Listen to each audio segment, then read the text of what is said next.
depending on how you like to work, you can use the simpler in classic mode or in one-shot mode.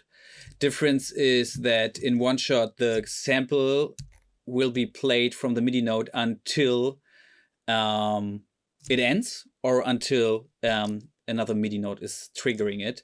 That's great for drums. I always used the classic version here, which is only playing the sample for the length of the note unless you give it a longer release. And I like that because in this way I have control over the sample by attack, decay, sustain, and release.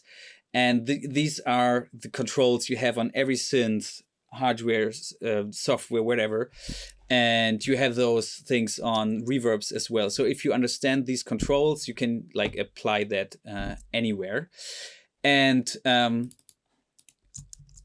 also gives me the chance to, of course, like, let's say I want the note to play up until the half of that bar, and maybe I want this to play longer or this shorter. It gives, in my opinion, it gives me more flexibility.